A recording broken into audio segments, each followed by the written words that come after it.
Bien-aimés dans le Seigneur, Shalom.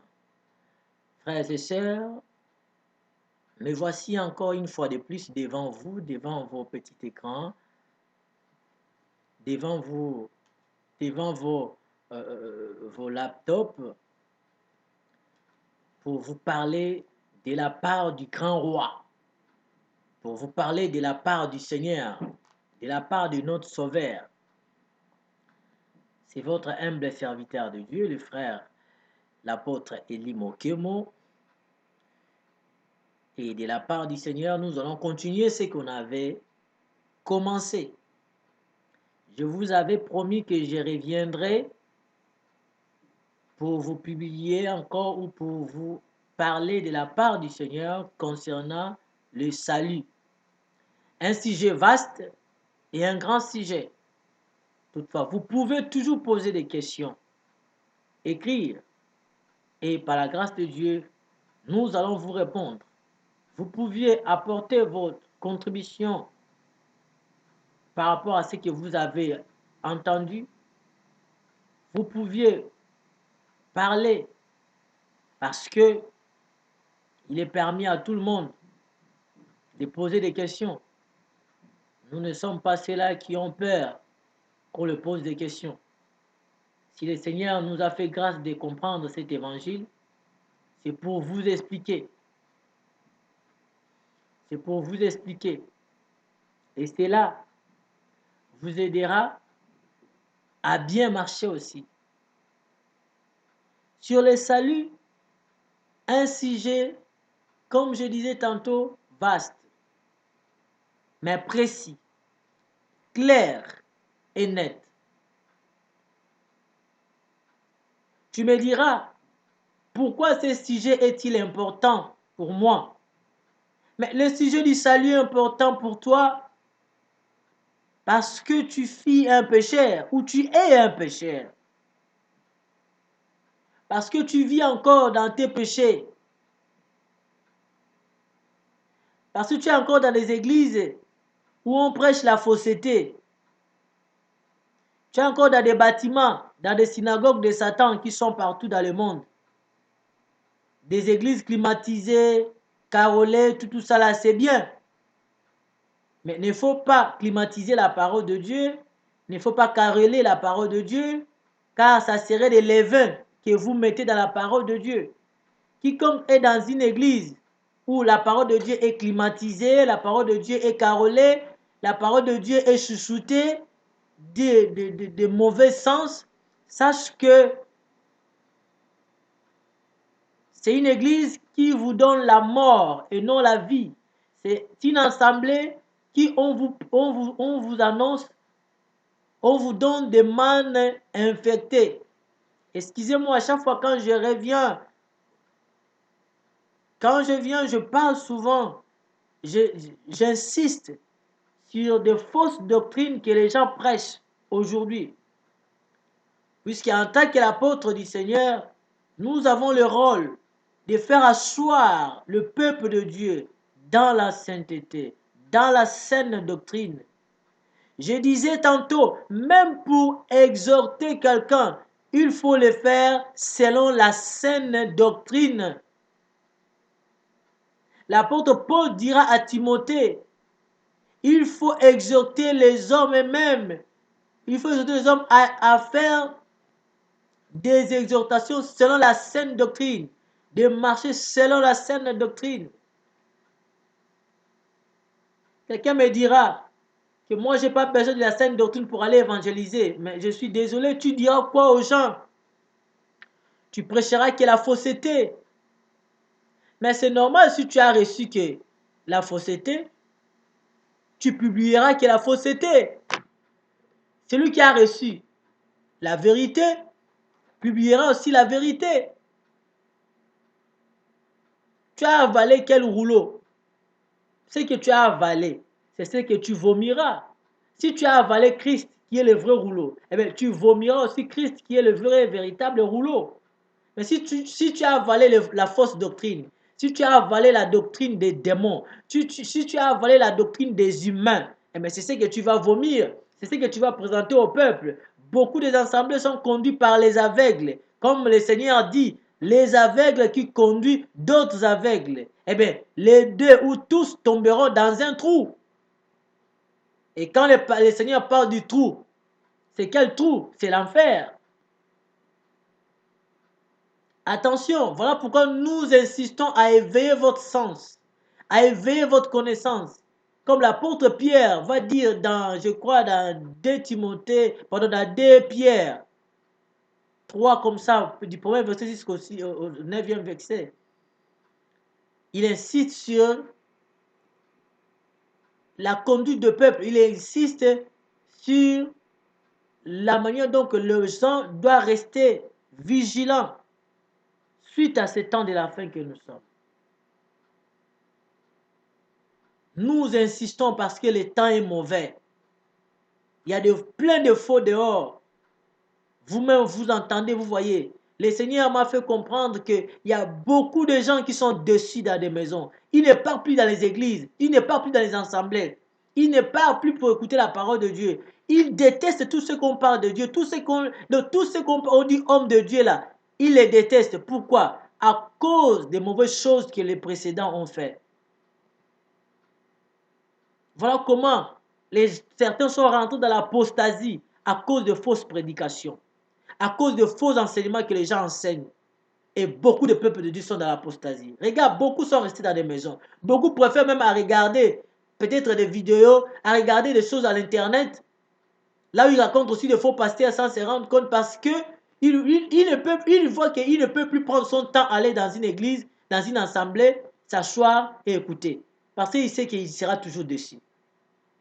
Regarde le comportement des hommes, comment amène beaucoup de gens à se rétrograder. Or, les hommes par lesquels Christ est mort sur la croix pour eux, vous voulez les ramener dans le monde à cause de vos égoïsmes, à cause de vos sentiments. Comme j'écoutais un pasteur qui disait, moi ici, dans cet ensemble, cette église est pour moi. Cette église, si quelqu'un veut prendre l'un de mes fidèles, moi-même, je vais lui chasser dehors. Je vais lui mettre dehors. Je n'ai pas besoin de collège des anciens pour trancher sur un problème. Je n'ai pas besoin. Moi-même, je suis collège. Je vais lui mettre dehors. Je dis, mais regardez-moi ce type. Quelqu'un comme ça, il ne craint pas Dieu. Quand quelqu'un dit des choses comme ça, il ne craint pas Dieu. Il ne vient pas de Dieu aussi. Et l'église du Seigneur, ce n'est pas pour toi. Même si c'est toi qui payes ces bâtiments. Et ce n'est pas ces bâtiments-là. C'est le fait que les saints sont réunis. Et ces saints-là, en chaque saint constitue une église. Chaque saint, c'est une église. Et c'est l'épouse du Seigneur. Quand on se réunit, certes, nous qui réunissons aussi, ensemble, on est aussi appelé une église. Mais il ne s'agit pas pour toi. On n'est pas réunis à cause de toi ni pour toi. C'est à cause du Seigneur. Et que dit les Écritures? Voyez comment les gens sont incrédules. Quand tu dis que quand tu as un problème, toi tu règles ça seul. Ça veut dire seul dans le sens que tu chasses directement la personne. Pas régler dans le sens que de respecter les Écritures, non. Tu chasses la personne parce que tu veux préserver tes intérêts. C'est que les Écritures condamnent. Au lieu de chercher les intérêts de Christ, toi tu cherches tes propres intérêts. La Bible dit quoi? Si ton frère pêche contre toi, va, reprends-le. S'il t'écoute, tu as gagné ton frère. Mais s'il ne t'écoute pas, prends 2 autres personnes, amène-le, pour que chaque affaire soit réglée sur la déposition de 2 ou 3 témoins. S'il n'écoute pas aussi ces 2 frères-là ou ces 2 personnes que tu vas amener, la Bible n'est pas dit que de les chasser de faire comment. Non. La Bible donne encore une autre procédure. Il dit, amène-le à l'église. Dis-le à l'église et prends-le à l'église. S'il n'écoute pas aussi l'église, c'est en ce moment-là qu'il soit pour toi comme un publicain. Il faut le livrer, qu'il soit comme un païen. Parce qu'il est un païen. C'est normal, il est un païen. Il faut le livrer parce qu'il n'a pas écouté l'église. Mais toi, qu'est-ce que tu fais? Quand tu as un petit souci, un truc qui passe, du coup, tu chasses la personne. Ou soit, qu'est-ce que tu fais? Tu te retires de la personne.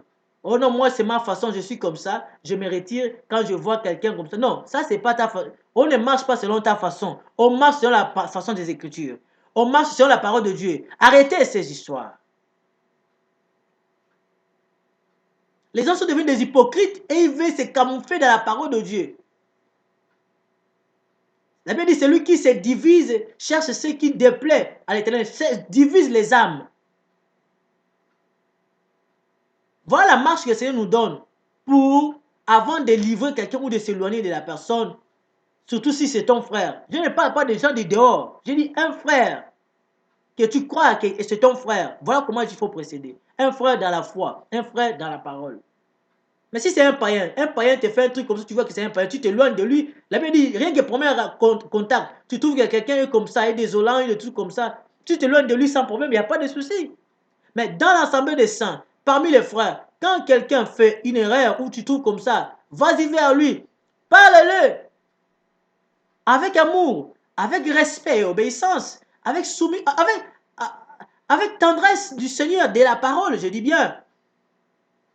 Quand tu ne respectes pas ça, c'est que tu es à côté. Voilà pourquoi nous insistons pour remettre l'ordre au milieu des croyants. L'ordre. Je m'adresse aux prédicateurs. L'ordre dans les assemblées. La sainte écriture, la sainte doctrine nous guide. La Bible dit, vous avez été édifiés sur les enseignements des apôtres, des prophètes. Et Yeshua, étant la pierre angulaire. C'était une parenthèse. Et on va continuer notre enseignement sur le salut. Car c'est à cause de ça que nous sommes là. Ce n'est pas parce que tu manges bien. Ce n'est pas parce que tu as des véhicules, tu es bien habillé, tu es beau, tu es belle, que tu crois être sauvé. Ce n'est pas ça. Ce n'est pas ça. Tu as de belles maisons. Ce n'est pas ça.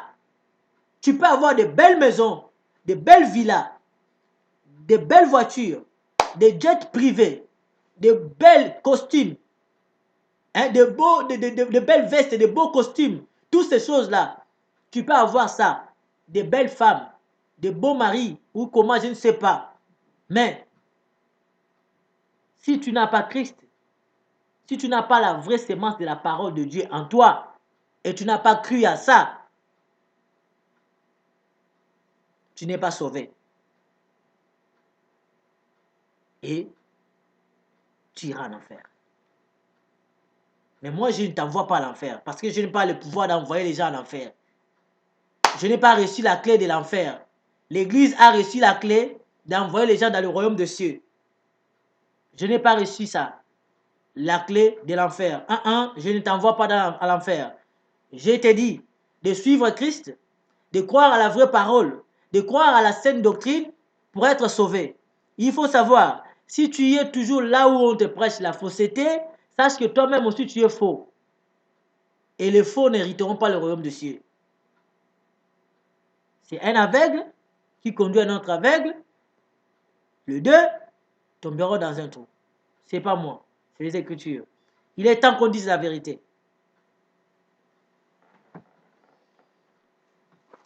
Il est temps qu'on dise la vérité. Le salut, tu en as besoin. L'homme a péché et il est privé de la gloire de Dieu. Et Dieu, dans son amour, a trouvé des canaux, des voies pour apporter le salut dans la vie de l'homme, pour sauver l'homme de l'état de ce péché de la domination. Le Seigneur nous a rachetés. Comment? Nous allons marcher petit à petit. Aujourd'hui, nous allons parler de la vie d'un homme qu'on appelle Abel. Abel. Le mot Abel veut dire souffle, souffle ou bien vapeur. Vapeur. Hein? Bon. Regardez. Doucement. Nous allons prendre avec vous Genèse chapitre 4. du premier verset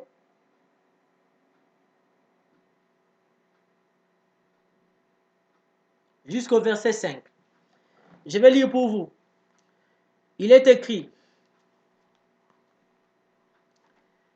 Adam connut Ève, sa femme, elle conçut et enfanta Caïn.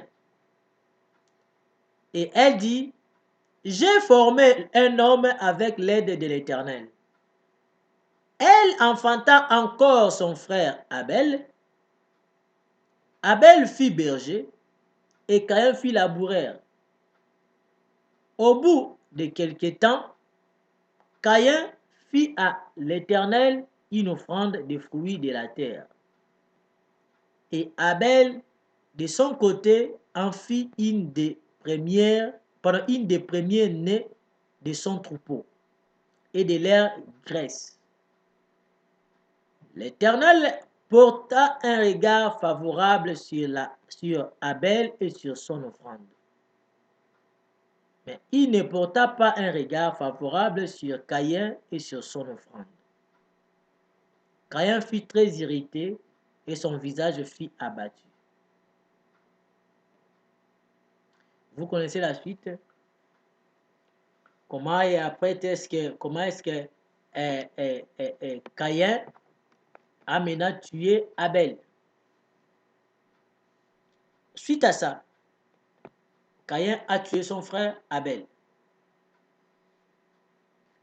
Verset 10. Et Dieu dit: Qu'as-tu fait? La voix du sang de ton frère crie de la terre jusqu'à moi. Je dis amen à la parole. Le Père dit ceci. Les Écritures nous racontent l'histoire des deux hommes, de Caïn et d'Abel. Les fils de Ève, enfantés par Ève.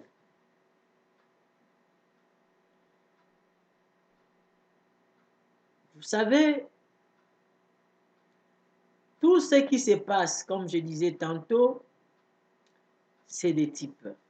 La Bible parle en forme de types, des images. Dans cette histoire d'Abel, nous allons vous parler du salut. Et nous allons vous présenter Christ. Je vous ai promis de vous parler d'Abel, de vous parler de Seth. Bon, Abel, Seth, bon, c'est ce qu'il a remplacé. Parler d'Abel, parler aussi de Noé. C'est ce qu'on va faire aujourd'hui. Il y a d'autres vidéos ou d'autres émissions. On parlera maintenant de d'autres types aussi, ce qui est Abraham, pour faire sortir aussi du salut, le salut toujours là-dedans. Car la Bible parle du salut.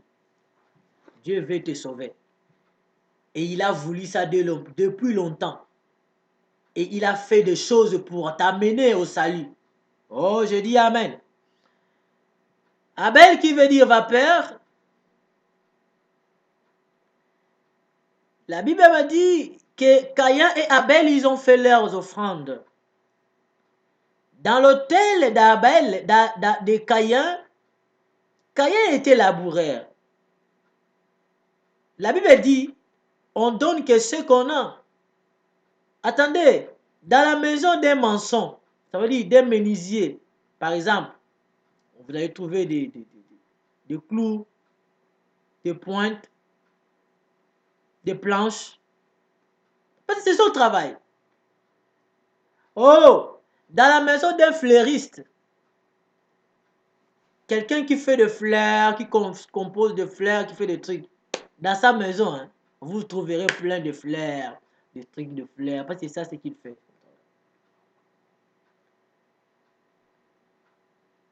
Les Écritures disent que on donne que ce qu'on a. Caïn étant laboureur, il a donné ce qu'il avait. Ce qu'il faisait, c'était quoi? C'était le champ. Il cultivait la terre. Il produisait les fruits de la terre. Et il a pris de ces fruits-là. Oh, il avait pris de bons fruits, bien sûr.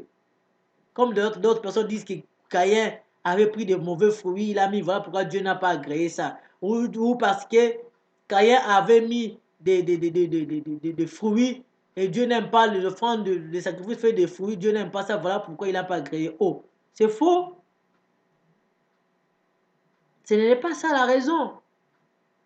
Regardez l'ancien, quand la loi est venue écrite par Moïse, quand Dieu a donné la loi écrite à Moïse, Dieu a donné, quand le sacerdoce a commencé aussi, le sacerdoce lévitique, il dira à Moïse de dire à Aaron de faire des enfants, il devait faire aussi des sacrifices avec des fruits, avec des fleurs, des farines, avec un plein de choses. Dans les offrandes, il y avait ça. Donc ce n'est pas parce qu'on a mis des fruits, Dieu demandait des prémices de la terre, des premiers machins, des fruits, des récoltes, des fruits, on donnait. Dieu a agréé ça aussi. Ce n'est pas parce que Caïn avait mis des fruits que ça a été rejeté. Non, il y a une raison. Peut-être on aura le temps de développer ça aussi. Mais de l'autre côté, du côté d'Abel, Abel a pris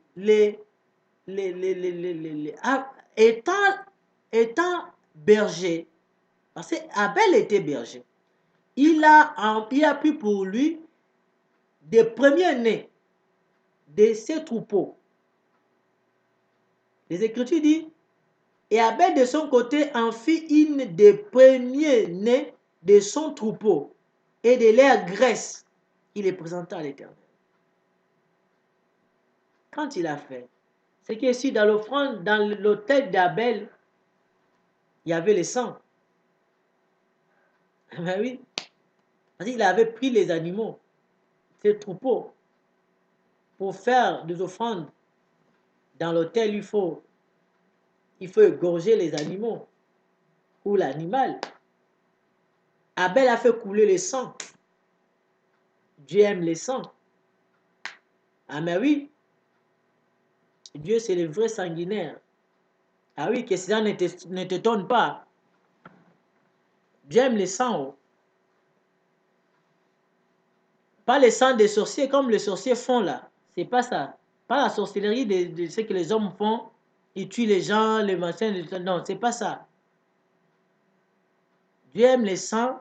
Il a aimé le sang parce qu'il fallait faire couler le sang pour te sauver. Il a fait couler le sang des animaux pour venir finir avec le sang de son propre fils afin que toi, tu sois sauvé et moi aussi. Voilà l'amour de Dieu. Il aime le sang. C'était de faire verser le sang pour te sauver. Car la Bible dit, sans l'effusion du sang, il n'y a pas le pardon pour le péché. Il fallait que le sang coule pour que toi tu aies le pardon du péché. Pour que le salut puisse avoir la force et l'appui, il faut qu'il y ait le sang. Voilà pourquoi de l'autre côté on avait parlé que Dieu a pris la peau d'agneau pour faire les vêtements à l'homme et la femme. Mais nous le savons très bien qu'en prenant la peau de cet agneau, Dieu a fait égorger l'agneau, Dieu a fait couler le sang de l'agneau. Car s'il n'y a pas l'effusion du sang, c'est-à-dire si le sang ne coule pas, il n'y a pas le pardon du péché. Ce n'est pas moi qui dis ça, c'est les Écritures. Et de même aussi, aujourd'hui, dans la place de Caïn, d'Abel, on voit le sang. Abel fait couler le sang de premier-né. Or, les premiers-nés, ce n'est que le type d'un vrai premier-né qui devait venir. La Bible appelle Jésus Yehoshua comme les premiers-nés. Vous connaissez cette écriture, hein? Je peux peut-être chercher ça pour vous rapidement. Je peux chercher ça. Là où les Écritures appellent Jésus les premiers-nés.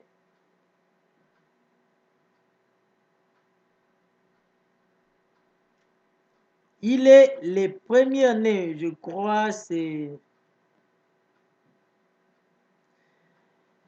La Bible dit dans Colossiens chapitre 1, verset 14, la Bible dit, en qui nous avons la rédemption. Non, verset 15. Bon, on commence même. Verset 15. Il est l'image du Dieu. Il est l'image du Dieu invisible, les premiers-nés de toute la création. Jésus, qui était mort sur la croix, il est le premier-né de toute la création. C'est lui le premier-né.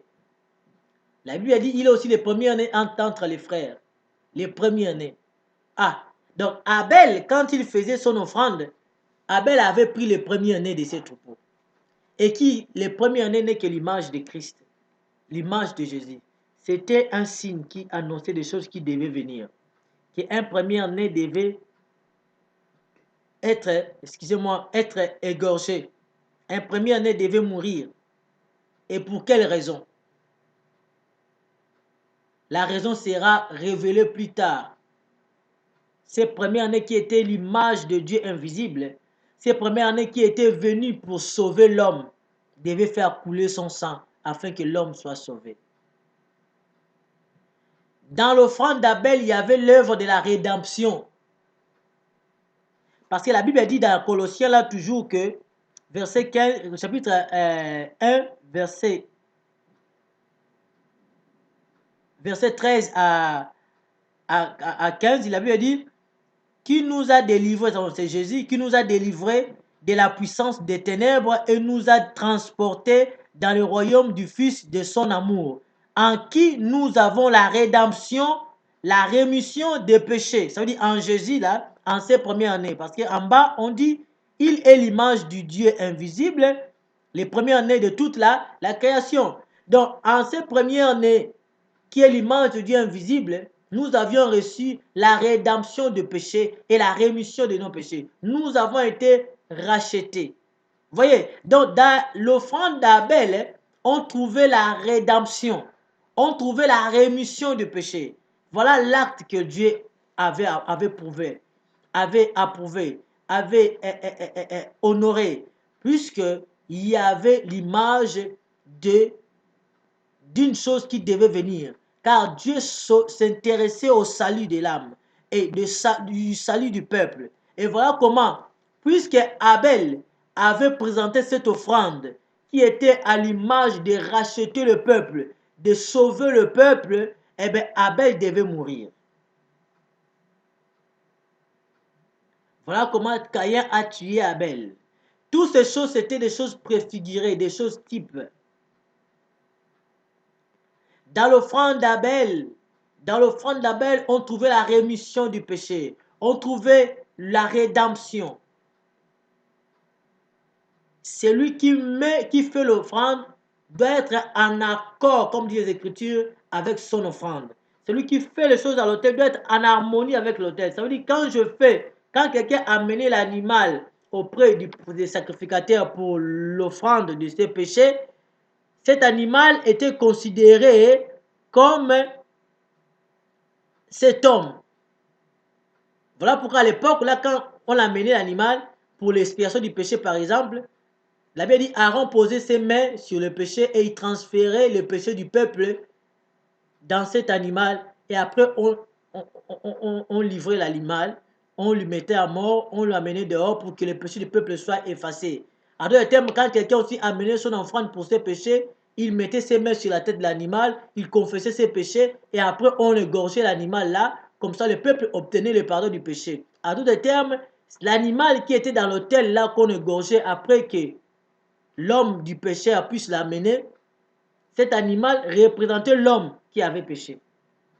Et quand on le mettait à l'autel, c'était l'image de ces propres hommes-là qui avaient péché, qui étaient dans l'autel, qui devaient mourir, et après ils devaient obtenir le pardon. Parce que la loi était dure et forte. Ça veut dire, quand tu pêches, tu mourras. L'âme qui pêche, c'est l'âme qui mourra. Voyez? Donc c'est comme ça que ça s'est passé. Et de même aussi dans le cas d'Abel. Abel qui, puisque son offrande avait le sceau de la rédemption, était pour la rédemption car il a pris le premier-né et par qui le premier-né à qui nous avions reçu la rédemption du péché, qui est l'image de Jésus-Christ. Eh bien, Abel, après avoir fait cette offrande et agréé par Dieu, il devait mourir. Si Dieu n'avait pas agréé l'offrande d'Abel, Abel n'allait pas mourir. De même, Christ était mort sur la croix puisque Dieu lui-même avait agréé cet acte de la croix. Dieu lui-même avait agréé et confirmé la mort de son fils qui devait mourir. En agréant son offrande, c'est comme ça que Christ devait aller à la croix et mourir. Comme nous disons dans les Écritures, Dieu, le Seigneur, Dieu, c'est lui-même qui a livré son fils. Là, c'est des choses aussi, des détails qu'on va rentrer plus tard. Bon, bien aimé, dans Abel, on trouve le salut. Vous comprenez? Voilà comment est-ce qu'on a trouvé le salut dans Abel et il est mort. Et plus tard, quand Dieu posera la question à Abel, à Caïn, Caïn, où est ton frère Abel? Caïn dira, mais est-ce que suis-je le gardien de mon frère? Et après, qu'est-ce qui s'est passé? Les Écritures nous disent ceci, que Caïn, Dieu a dit que le sang de ton frère Abel crie de la terre jusqu'à moi. Ce n'est pas de cieux à la terre, non. De la terre jusqu'à moi. Parce que il fallait que ça commence à la terre et monter. Vous comprenez? Commencer de la terre et monter, c'est comme la vapeur. Puisque le nom d'Abel aussi signifie vapeur. Oh, regardez. Regardez. Prenons Genèse toujours. Chapitre 2.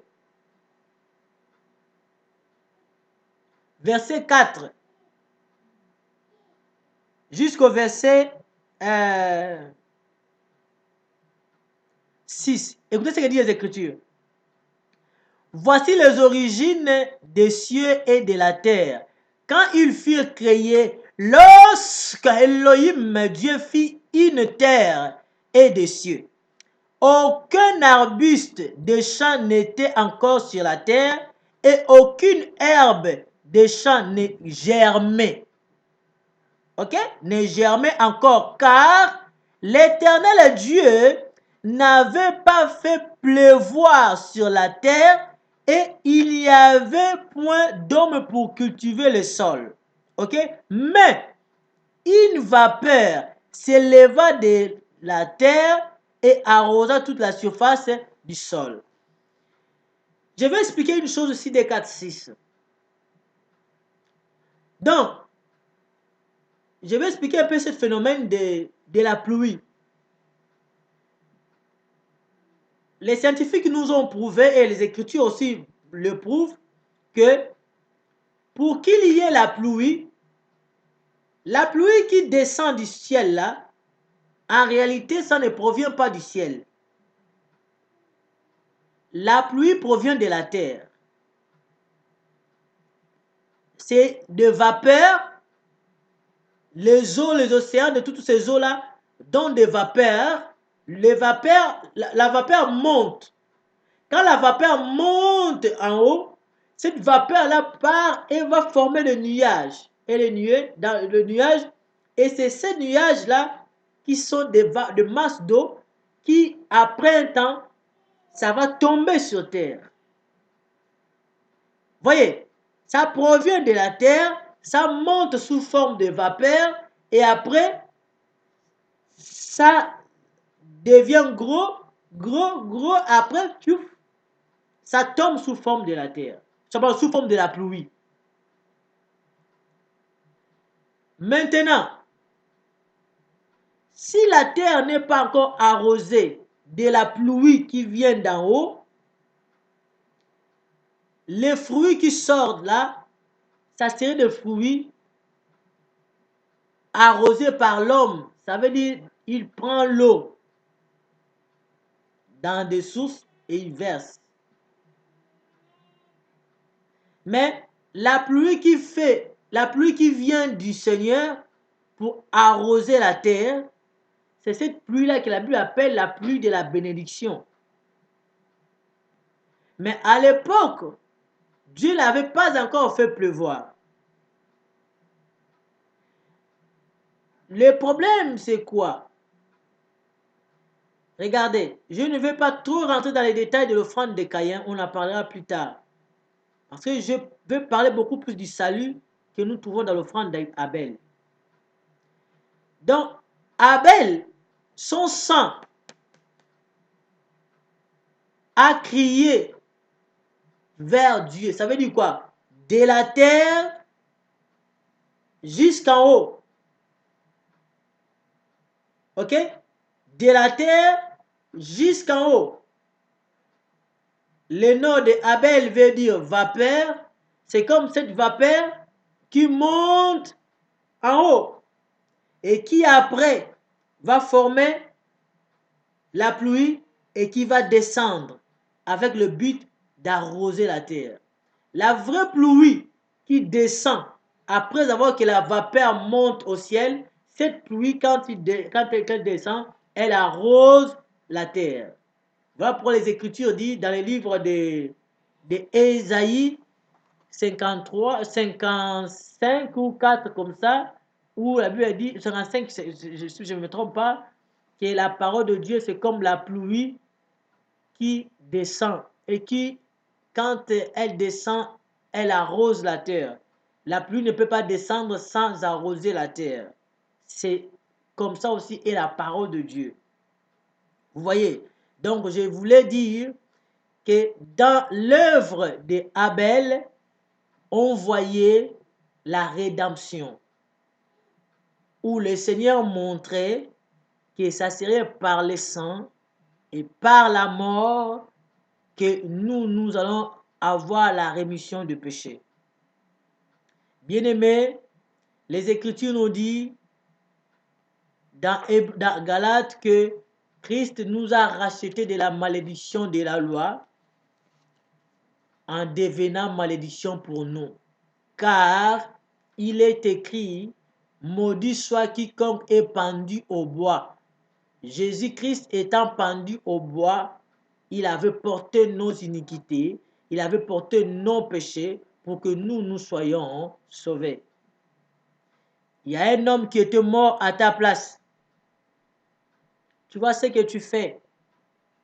Ta conscience même te dit que ce n'est pas bon, mais tu le fais quand même parce que tu t'en fous de celui qui était mort sur la croix pour toi. C'est un problème.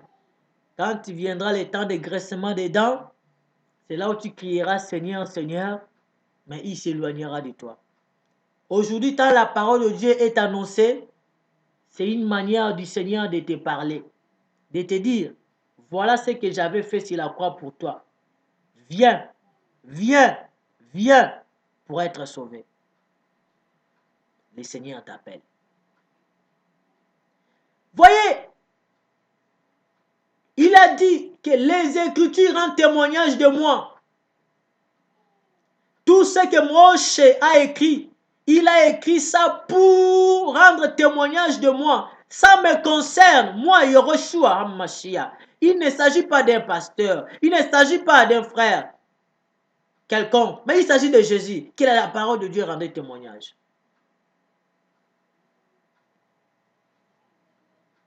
Aujourd'hui, l'évangile social prend l'ampleur aux gens. Parce que les pasteurs, les gens font se glorifier. Ils oublient que l'essence de l'écriture, c'est pour sauver les hommes. Voilà ces hommes politiciens qui sont là, qui sont devenus des assassins, des tueurs. Voilà comment le diable prend l'ampleur sur le terrain.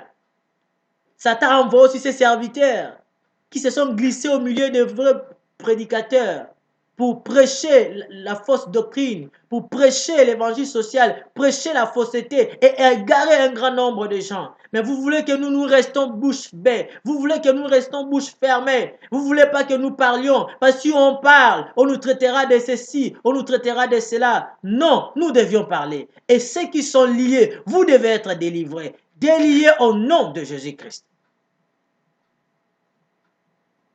Déliez-vous, soyez déliés de fausses doctrines, de faux enseignements que vous enseigne. La Bible dit, vous avez été édifiés sur les fondations, les enseignements des apôtres et des prophètes. Yeshua Mashiach en tant que la pierre angulaire.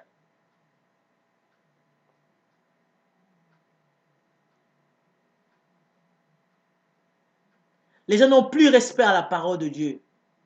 On prêche aujourd'hui que les sentiments. Voilà l'œuvre de Dieu. Voilà la pensée de Dieu depuis l'éternité, c'était sauver l'homme. Prenons l'exemple de cet homme Noé. La Bible a dit quoi?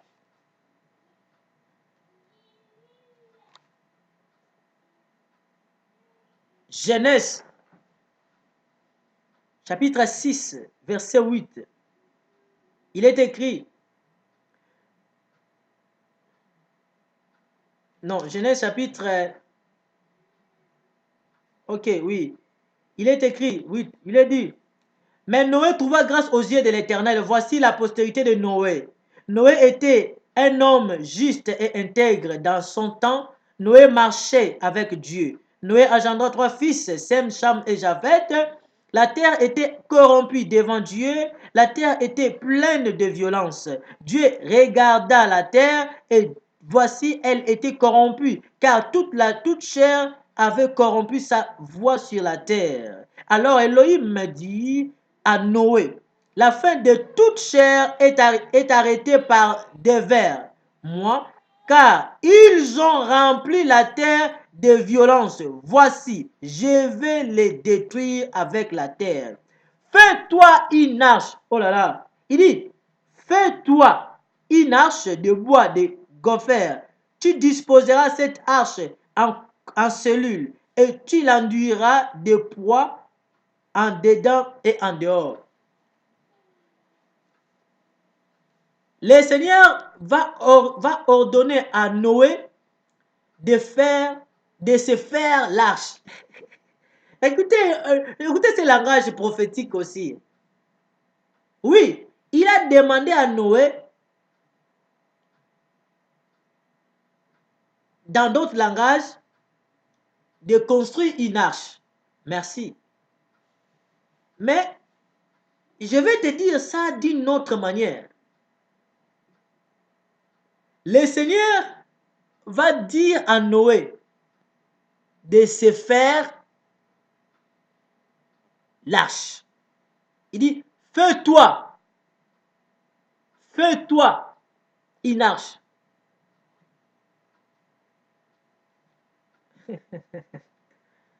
Bon, il devait au moins dire à Noé, Noé construit l'arche.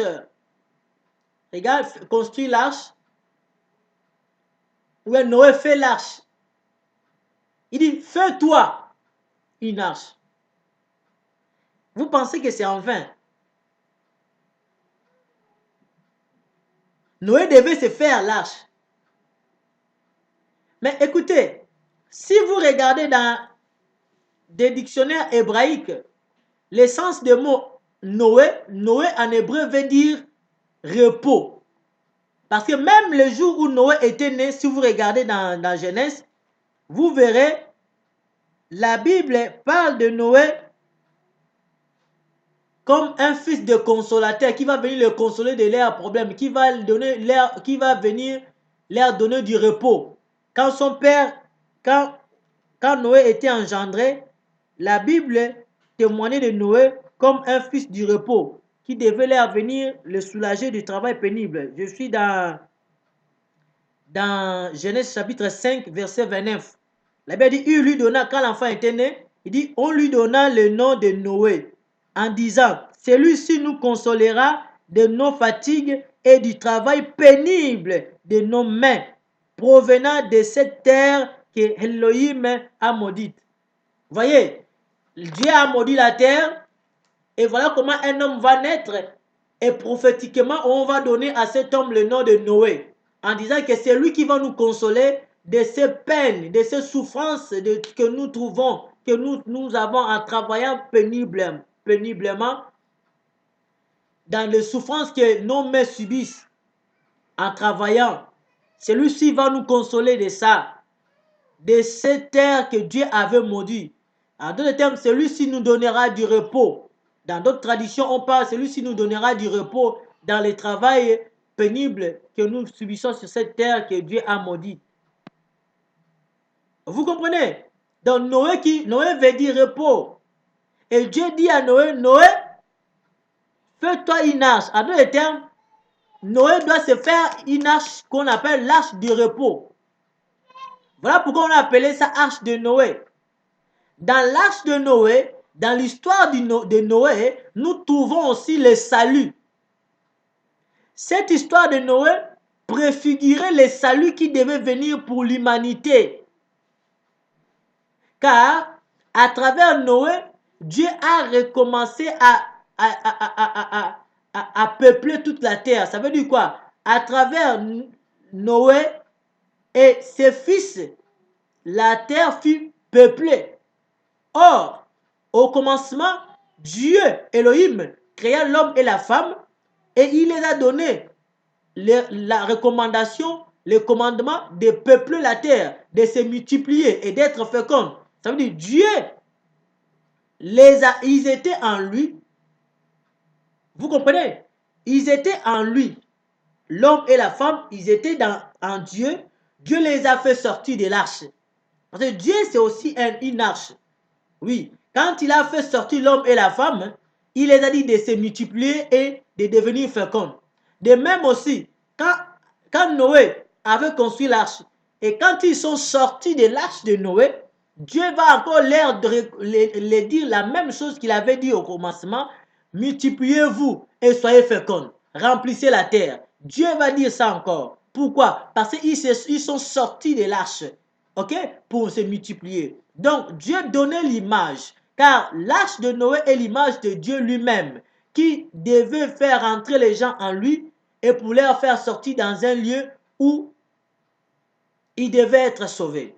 Écoutez-moi très bien. Dans l'histoire de l'arche de Noé, on trouve le salut parce que c'est l'image du Seigneur Jésus-Christ. Dans Matthieu chapitre 11, verset 28, le Seigneur Jésus va nous dire que venez à moi, vous tous qui êtes fatigués et chargés, je vous donnerai du repos.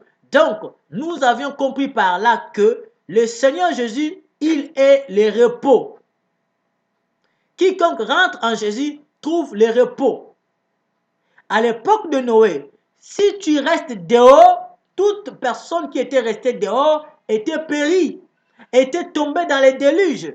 Mais quiconque était rentré dans l'arche, dite de Noé, était épargné, était sauvé. Sa vie était conservée. Oh, je dis Amen. Voilà. Et au jour où nous sommes, quiconque ne rentre pas en Jésus-Christ n'aura pas la vie, ne sera pas sauvé. Car la pluie de déluge, c'était une pluie de jugement. La frappe de Dieu frappait sur terre. Dieu jugeait le monde à travers la pluie, à travers sa parole. Voilà pourquoi le Seigneur a fait ces choses.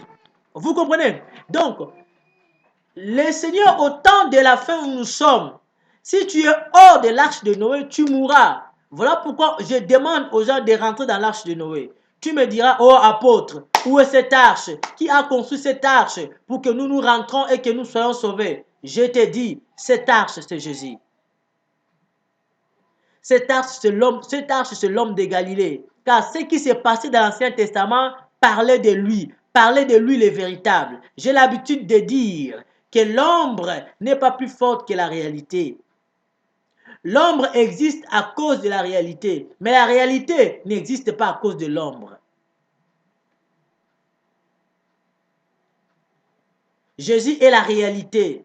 Ceux qui sont vécus avant, ils ont vécu en tant que de l'ombre, des types, des gens qui parlaient, qui venaient à l'image de Jésus. Arrêtez de venir tromper les gens, de prendre un verset, un chapitre de la Bible pour expliquer, interpréter des choses afin que les gens vous donnent de l'argent. Pour interpréter des choses pour votre honneur. Non, il faut arrêter. Les Écritures parlent de Jésus-Christ. Ça rend témoignage de lui. L'arche de Noé, qu'on faisait là, c'était l'image du salut qui devait venir au peuple et aux nations.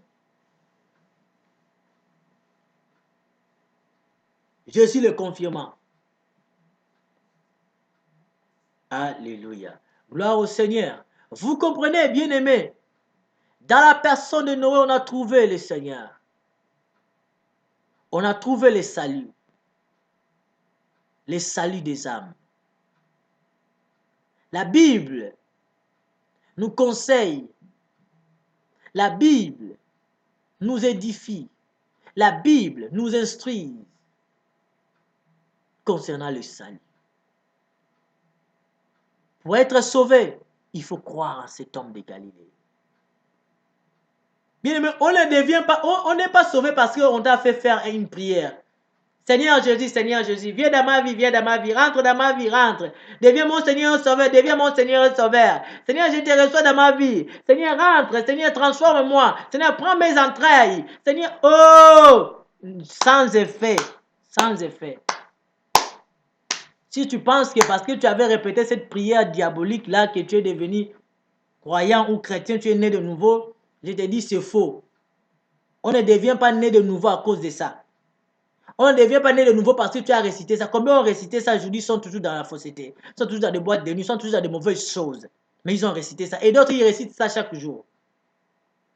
Oh, tu sais que les gens ont des systèmes, c'est bizarre. Hein?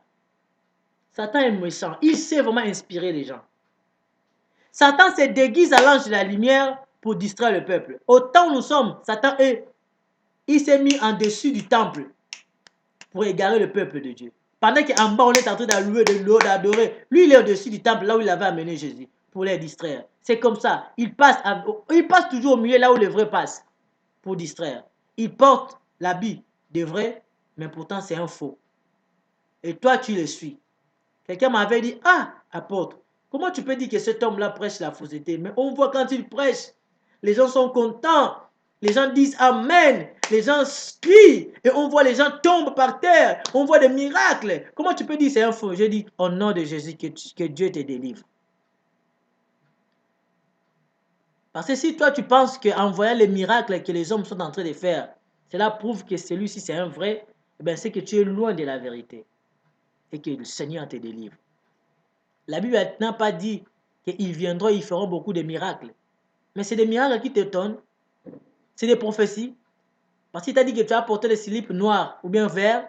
Et comme c'est vrai aussi, tu dis, eh oui, c'est vrai parce que là, il ne m'a pas vu quand je portais ça, mais sinon, il m'a dit ça. Hey! Parce qu'il t'a dit ce que tu as fait dans ta maison. Parce qu'il t'a dit des choses qui devaient arriver et les choses là se sont accomplies.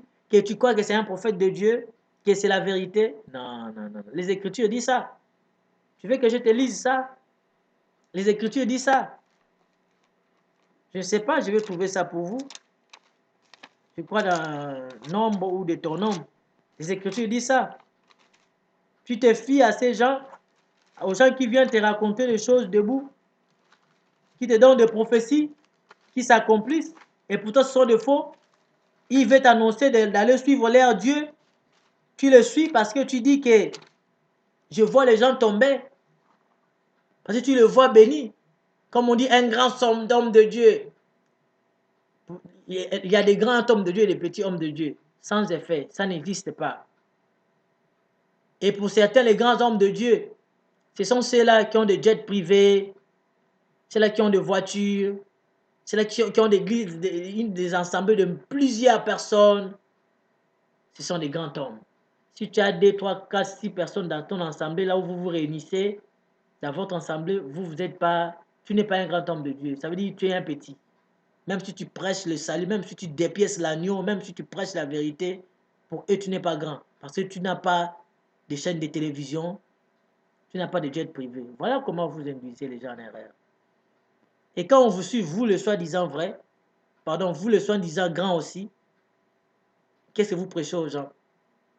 Qui est la prospérité, qui est l'argent, qui est la richesse, de ce monde en plus. Maintenant, les riches vont vous dire quoi?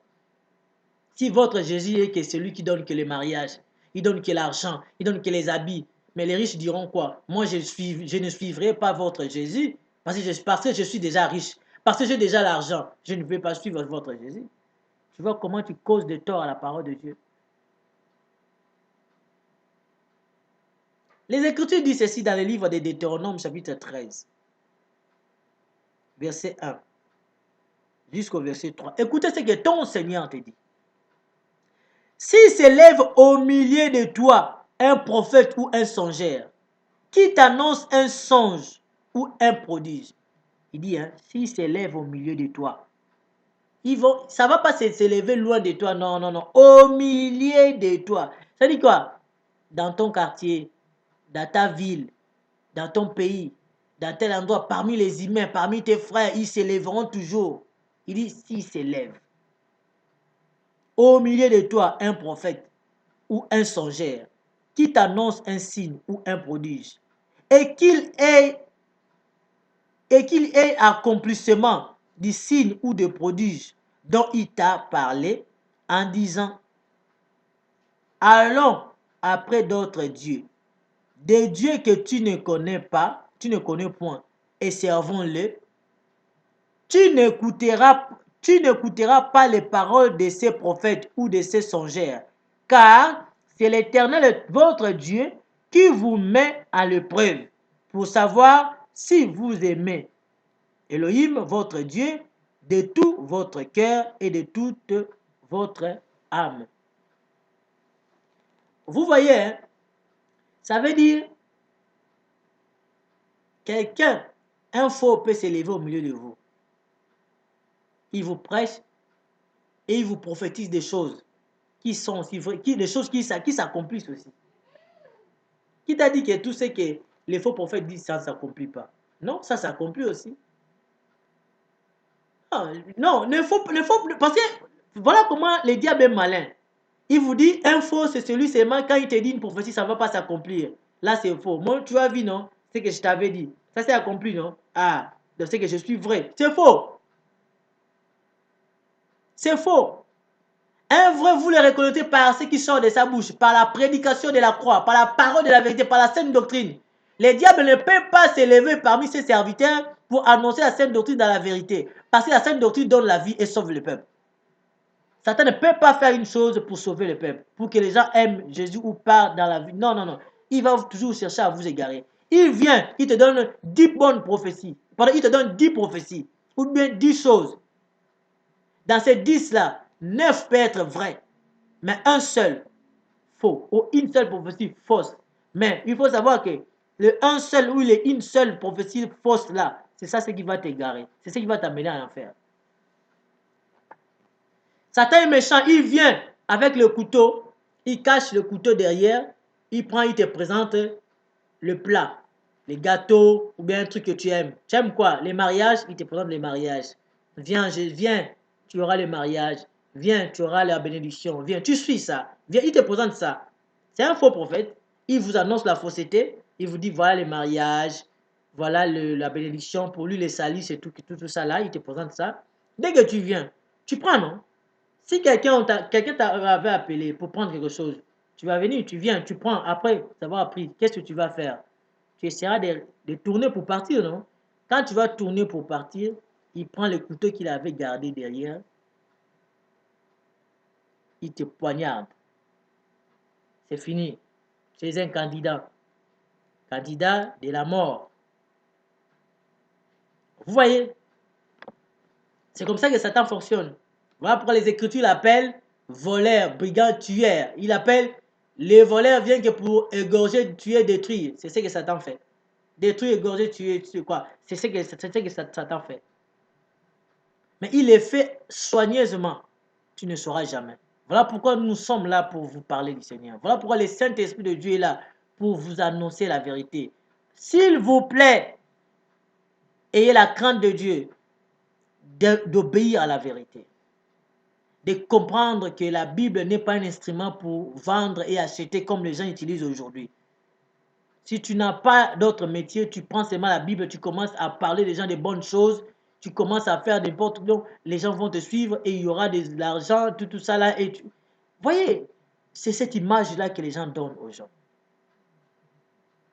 Ou bien des gens, on donne les gens l'image que les hommes de Dieu sont des paresseux, les gens qui ne travaillent pas, les gens qui manquent de quoi faire. Non, c'est pas ça.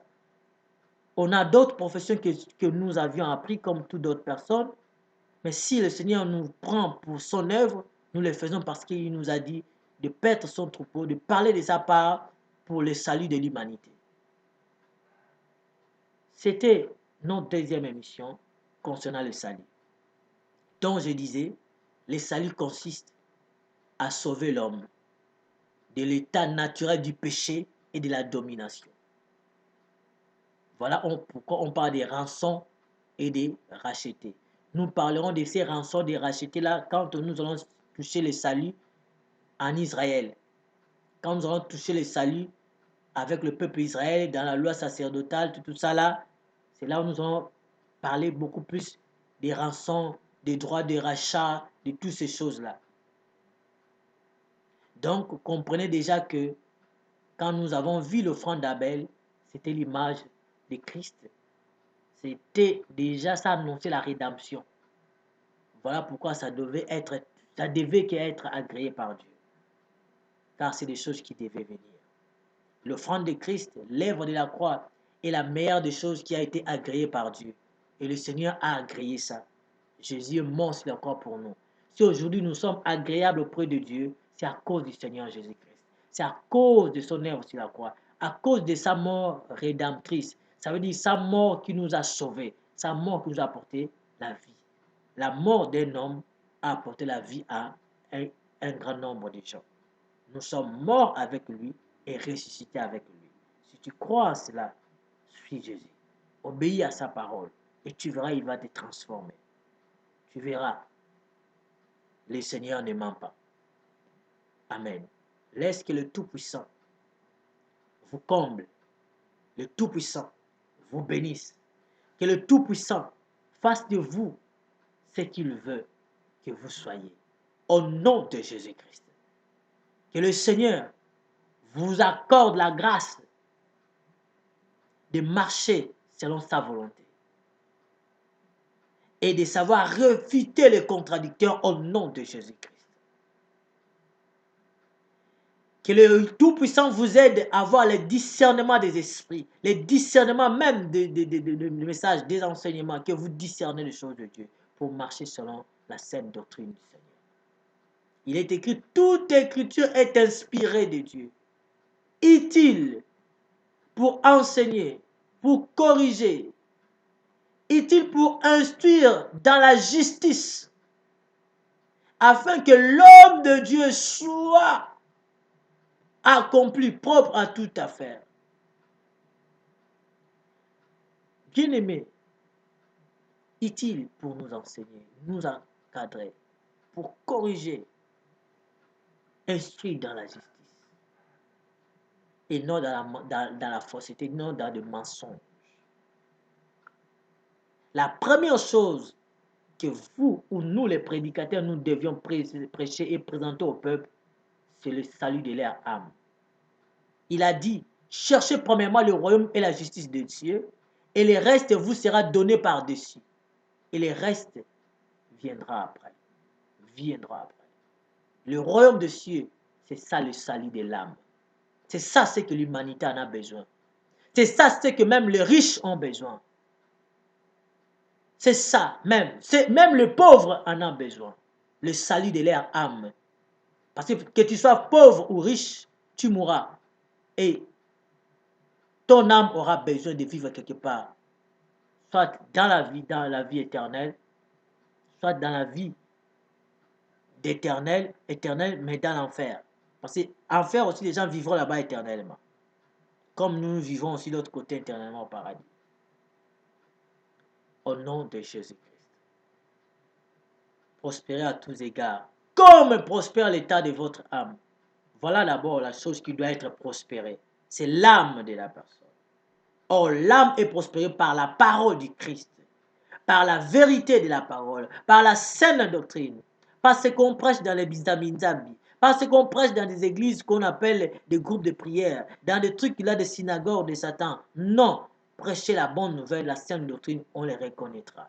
Quand quelqu'un parle, il doit savoir que à la loi et au témoignage, on parle de Christ. À la loi, à l'ancienne alliance et à la nouvelle alliance, il s'agit de Jésus. Dans le rouleau du livre, il s'agit de Jésus. Dans les Écritures saintes, il s'agit de Jésus. Dans les écrits de Moïse, dans les prophètes, dans les psaumes, il est question de Yehoshua HaMashiach. Quiconque le croit et voit Jésus dans ça, il a la vie éternelle. Et surtout, si vous croyez à ce Dieu et vous l'invoquez, vous serez sauvés. Au nom de Jésus-Christ, soyez bénis. Que les portes des cieux s'ouvrent à votre faveur. Au nom de Jésus-Christ.